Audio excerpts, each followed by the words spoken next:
Bonjour à tous, je vous retrouve aujourd'hui pour une nouvelle vidéo. Vous l'aurez vu dans le titre et je vais vous parler du coup de ma maladie. J'en ai parlé déjà sur Instagram, si vous ne me suivez pas je vous remets mon compte ici. Mais j'en ai pas encore vraiment parlé sur YouTube et je pense que c'est hyper important de le faire. Alors ça fait quand même un an, un peu plus d'un an que je me doute que c'est cette maladie, mais tant que j'avais pas de diagnostic réellement posé par un spécialiste, c'est vrai que j'en ai parlé vraiment que vaguement et pas dans le détail. Et là c'est très important de le faire parce que c'est une maladie qui est très mal connue et pourtant qui touche une femme sur 10. Et je pense que c'est important d'en parler. Donc je vais vous expliquer de toute façon tout ça au fur et à mesure. Sachez que pour moi c'est pas une vidéo qui est facile à tourner, mais je le fais vraiment parce que je sais que ça peut aider d'autres personnes. Et que en plus, plus on en parlera, plus ce sera connu et plus ce sera pris au sérieux. Donc je vais vous expliquer tout ça maintenant. Bien sûr je vais vous parler de cette maladie, ce que c'est, des symptômes, du diagnostic, des solutions. Je vous parlerai aussi de mon expérience. Donc bien sûr si vous avez des questions n'hésitez pas à les poser ou même à m'envoyer un message sur Instagram si vous préférez en parler en privé. Je vous aiderai vraiment avec grand plaisir. Bon, il faut savoir que moi en fait j'ai deux maladies. Une qui s'appelle le lipœdème, c'est de ça dont je vais vous parler aujourd'hui, et une autre qui s'appelle le lymphœdème. La différence entre les deux, c'est simplement que le lipœdème, c'est un amas graisseux, alors que pour le lymphœdème, c'est un amas lymphatique. Mais je vais du coup vous expliquer tout ça maintenant. Je me suis fait ma petite fiche parce que j'ai trop peur d'oublier des choses. Il y a vraiment beaucoup de choses à dire sur ça. Je pense que cette vidéo va être très longue, j'en suis désolée, mais c'est important de parler de tout ça. Le lipœdème, c'est aussi appelé plus communément la maladie des jambes poteaux, donc ça veut bien dire ce que ça veut dire. Au fur et à mesure de la vidéo, je vous mettrai des petites photos ou des petits schémas pour que vous puissiez comprendre. En fait, le lipœdème, c'est une maladie chronique qui touche très rarement les hommes, donc surtout les femmes. Une femme sur 10 en moyenne. Bon, et encore que ça c'est ce qu'on sait, hein, puisque comme c'est très mal connu, il y a beaucoup de femmes qui ne sont pas au courant. C'est tout simplement une accumulation progressive de tissus adipeux sous-cutanés. Donc comme je vous disais, clairement c'est de la graisse, mais c'est pas la même graisse que celle que l'on a tous ou que l'on peut avoir en excès quand on a une mauvaise alimentation ou quoi que ce soit. C'est différent. Principalement les jambes, parfois les bras. Au niveau des jambes, ça va des hanches jusqu'aux chevilles, avec un pied qui est beaucoup plus fin du coup que la jambe. Il y a en plus de tout ça un œdème et surtout de fortes douleurs, alors qui varient bien sûr d'une personne à une autre, mais de manière générale, les patientes qui en souffrent parlent souvent de grosses douleurs. À savoir que c'est une maladie qui touche les jambes de façon symétrique, donc ou même les bras. Il n'y a pas qu'une seule jambe ou qu'un seul bras qui est touché. Les deux jambes sont vraiment pareilles et pareil pour les bras. Quels sont les symptômes du lipœdème? Alors déjà, d'un point de vue esthétique ou extérieur, vous allez voir une disproportion entre le haut de votre corps et le bas. Donc souvent avec une taille marquée, parfois un ventre même très plat, et alors que les jambes vont être rondes, gonflées, donc vraiment une disproportion.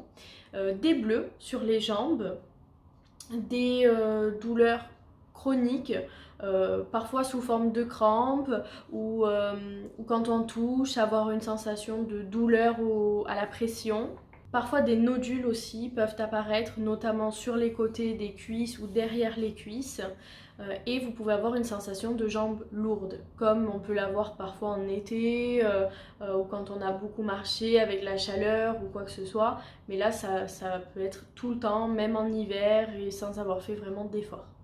Dans les cas les plus graves, ça peut entraîner une difficulté à bouger, à marcher, à se déplacer. Donc ça peut prendre des proportions vraiment très importantes. Les causes malheureusement sont pour le moment assez mystérieuses. C'est vrai qu'on pense beaucoup à une origine hormonale puisque ça touche essentiellement les femmes, que souvent ça apparaît à la puberté ou par exemple après une grossesse ou plus rarement à la ménopause, mais donc du coup durant des changements hormonaux. Donc ça laisse penser qu'il y a une origine hormonale. L'hérédité fait beaucoup aussi. Les spécialistes ont remarqué que dans une même famille, quand la mère ou la grand-mère était atteinte de cette maladie, souvent les femmes de la famille donc, qui suivent sont aussi atteintes. Les spécialistes ont aussi remarqué que les personnes qui avaient une prédisposition à la rétention d'eau étaient souvent atteintes du lipœdème. Bon, alors encore une fois, c'est pas une généralité, ça arrive pas tout le temps, mais c'est vrai que souvent rétention d'eau et lipœdème sont liés. Alors bien heureusement, il y a beaucoup de femmes ou même d'hommes qui font de la rétention d'eau sans avoir cette maladie, mais c'est vrai que c'est un petit peu lié quand même. Par contre, chose très importante et les spécialistes en parlent beaucoup, comme je vous le disais en début de vidéo, ça n'a rien à voir avec la graisse que l'on peut accumuler lorsqu'on s'alimente mal ou qu'on fait peu de sport, ça n'a rien à voir avec l'alimentation ni du sport. Même une personne très maigre peut être atteinte de cette maladie et on verra d'autant plus cette disproportion au niveau du haut et du bas du corps. Par contre, c'est certain qu'avoir une mauvaise alimentation ou faire peu d'activité physique, ça n'améliore pas, ça peut même aggraver la maladie. Je précise que c'est une maladie qui est reconnue par l'OMS mais pas reconnue en France. Il existe différents stades de la maladie, 3 exactement. Au stade 1, bon, vous allez avoir des jambes quand même légèrement gonflées et peut-être des douleurs ou des œdèmes, mais la peau sera plutôt lisse. En stade 2, les gonflements bon, du coup, peuvent augmenter, s'aggraver ainsi que tous les symptômes dont on a parlé, mais également la peau devient noduleuse et irrégulière, donc elle est plus du tout lisse comme en stade 1. Et en stade 3, c'est encore plus visible, c'est-à-dire que l'aspect noduleux est quasiment partout, il apparaît même des sortes de grosseur à différents endroits des jambes, la peau n'est plus du tout régulière. Le diagnostic est en théorie facile puisqu'il suffit de faire un Doppler chez un phlébologue pour justement savoir si oui ou non vous êtes atteinte d'un lipœdème. Bon, et l'examen physique aussi fait beaucoup. Quasiment tout le temps, simplement en examinant vos jambes d'un coup d'œil, ils sauront. Par contre, en pratique, c'est un peu plus compliqué et j'insiste sur ce point. Beaucoup de médecins en France, et c'est lié au fait que ce ne soit pas reconnu en France, mais beaucoup de médecins, que ce soit des généralistes ou des phlébologues, ne connaissent pas cette maladie. Donc ne perdez pas votre temps si vous pensez que vous pouvez en être atteinte. N'allez pas voir des phlébologues qui n'ont aucune idée de ce que c'est parce que vous allez perdre votre temps, ça risque de vous démoraliser, c'est pas le but du tout. Donc si vous avez, vous avez l'impression que ça pourrait être votre cas, n'hésitez pas à chercher sur internet des phlébologues et à leur demander directement avant de prendre rendez-vous, voire même je reste à disposition par message sur Instagram si vous avez besoin d'aide pour trouver un médecin phlébologue qui s'y connaît, je pourrais regarder sans problème. Aujourd'hui, comme réelle solution, je dirais que d'après moi il n'en existe pas. À savoir quand même que dans certains pays, notamment l'Allemagne et il me semble aussi l'Espagne, dans ces pays ils sont beaucoup plus en avance par rapport à cette maladie, donc certains chirurgiens sont spécialisés dans le lipœdème et opèrent. C'est un petit peu comme une sorte de liposuction mais pas comme on peut faire en chirurgie esthétique, donc c'est pour ça que c'est très important si vous décidez de vous faire opérer de passer encore une fois par un chirurgien qui s'y connaisse, parce que beaucoup de femmes ont fait simplement une liposuction comme de la chirurgie esthétique et après quelques années tout est revenu, voire pire. Donc j'insiste bien sur ce point là, il faut bien se renseigner. Sachez que ce sont des opérations qui coûtent cher et qui ne sont pas remboursées par la sécurité sociale. Personnellement, j'ai espoir qu'avec le temps ce soit le cas, c'est pour ça qu'aujourd'hui je vous en parle, parce que je pense que plus on en parlera, même si au départ on va être face à des murs, plus les médecins se formeront et déjà seront habilités à faire des diagnostics et plus du coup ça évoluera pour le côté chirurgie. Personnellement, au-delà du côté financier, ce qui me bloque, c'est que je trouve qu'il n'y a pas encore beaucoup de recul sur la maladie, sur l'opération plutôt, et du coup ça me fait un petit peu peur pour dans 20 ans. Donc c'est vrai que je préfère attendre et voir comment ça va se passer, mais au fond de moi j'espère vraiment que le temps fera les choses et que on sera enfin pris au sérieux et que les médecins seront formés pour ça et que ce sera reconnu. En dehors de ça, vous avez pour vous soulager surtout des séances de kiné pour faire du drainage lymphatique manuel. Donc ça c'est en général ce que vous prescrivent tous les phlébologues qui diagnostiquent le lipœdème, ainsi que le port de bas de compression fait sur mesure, souvent de la marque Jusso.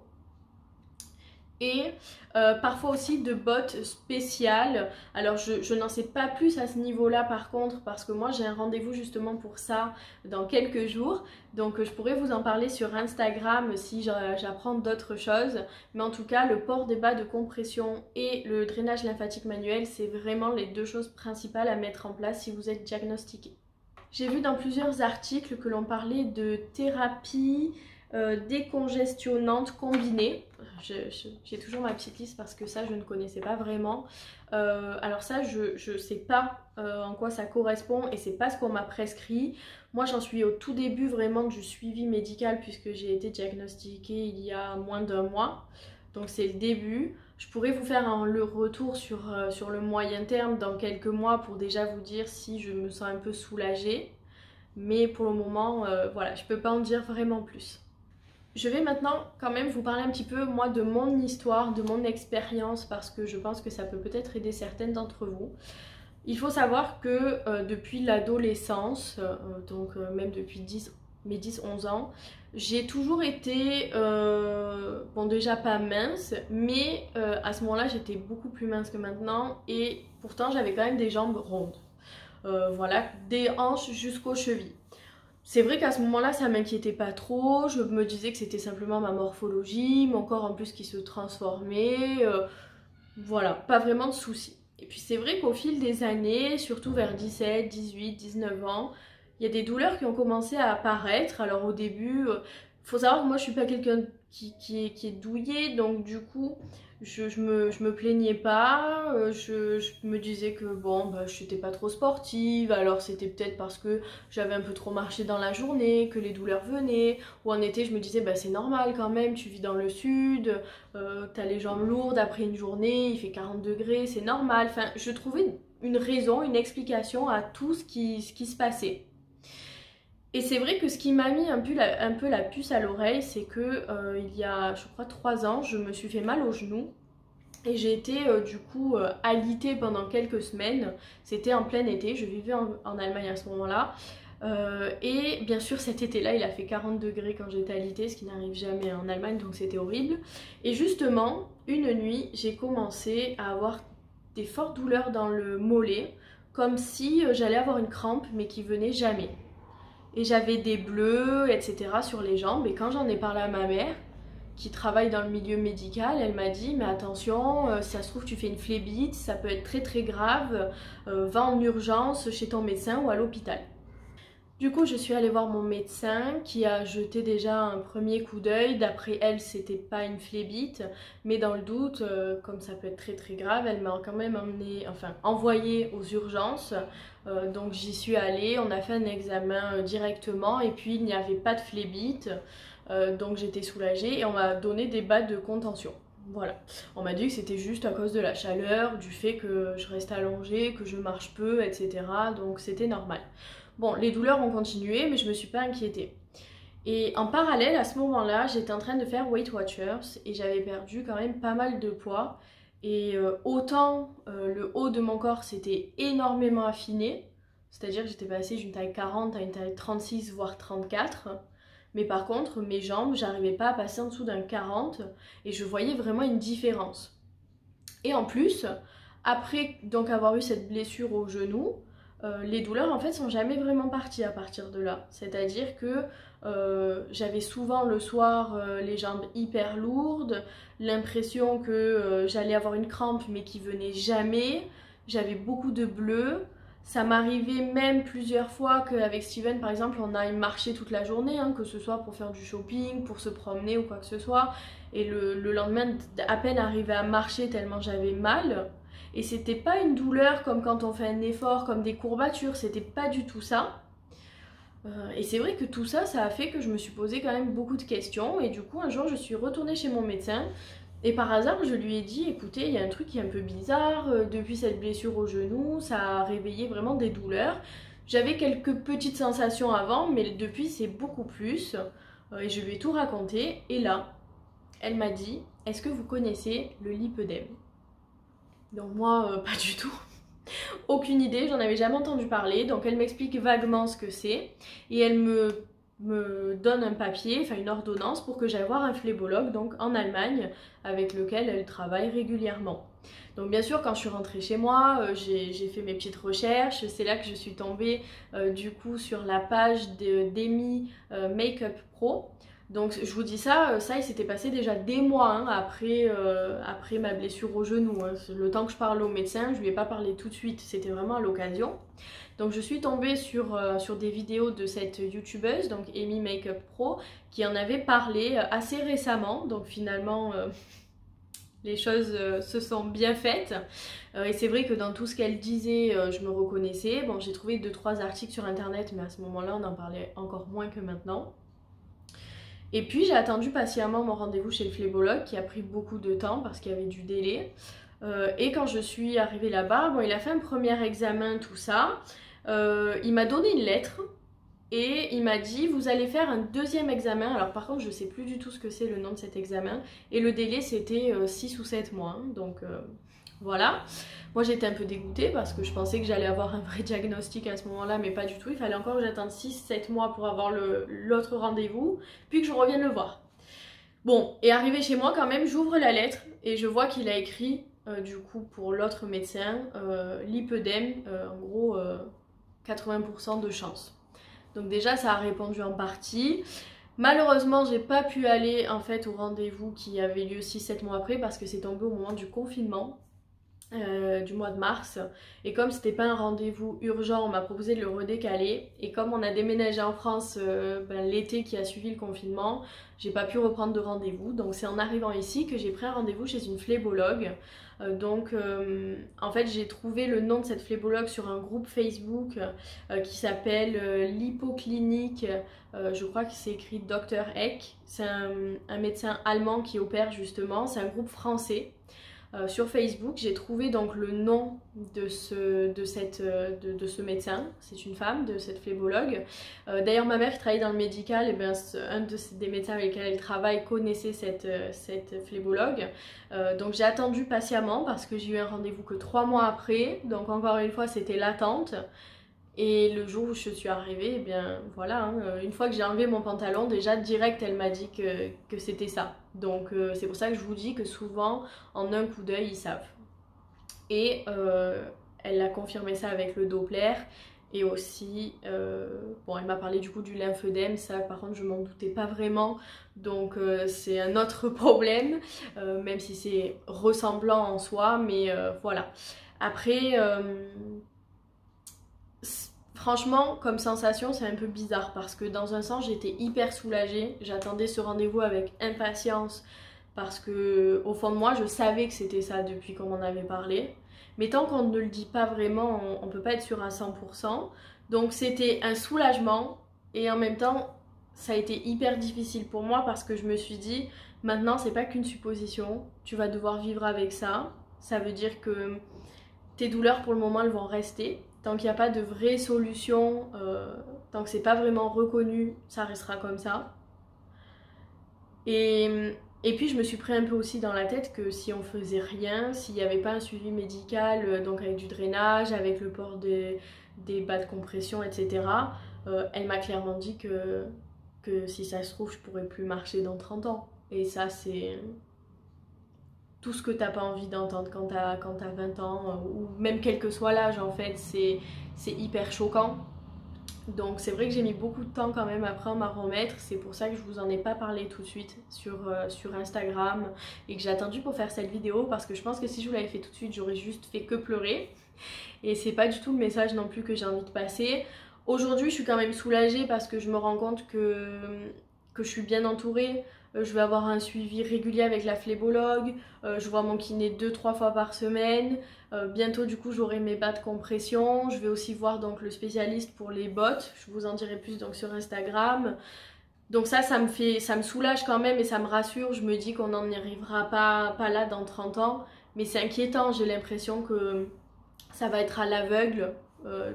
En fait que je vais vieillir un peu sans savoir ce qui va se passer, mais comme je vous dis je suis de nature quand même assez positive et c'est pour ça qu'aujourd'hui je vous en parle, parce que plus on en parlera, plus ça sera pris au sérieux, plus ce sera diagnostiqué, plus les femmes se poseront des questions et en parleront autour d'elles, plus on fera aussi de demandes de prise en charge à la sécurité sociale, la mutuelle. Par exemple pour les interventions en Allemagne et en Espagne, toutes celles qui se sont fait opérer, les Françaises, ont fait des demandes. Très peu ont été acceptées pour la prise en charge, vraiment très peu. Mais plus on fera ces demandes, plus ils se poseront des questions au bout d'un moment. Donc c'est pour ça que je vous en parle. Surtout, ne gardez pas ça pour vous. Et si vous avez des questions, n'hésitez pas, je reste là. Mais vraiment, parlez-en. Petit aparté avant que la vidéo se finisse, parce que je pense qu'elle dure 1 heure. Je voulais aussi vous dire, donc bientôt je vous ferai une vidéo, je pense la prochaine, sur mon rééquilibrage alimentaire. Bon, ma nutritionniste est au courant, hein, je lui ai envoyé le compte rendu de la phlébologue. J'en ai parlé aussi avec la phlébologue, aussi avec ma sage-femme, enfin tout le monde est au courant. Je veux perdre du poids parce que j'ai quand même un peu de poids à perdre, mais que ce soit la phlébologue ou la nutritionniste m'ont quand même dit que il y allait avoir une limite dans cette perte de poids. Je vous le dis parce que ça peut concerner d'autres personnes. C'est-à-dire qu'à un moment donné, le lipœdème, je pourrais pas le perdre. C'est pas en changeant mon alimentation et en faisant du sport à outrance que ça évoluera.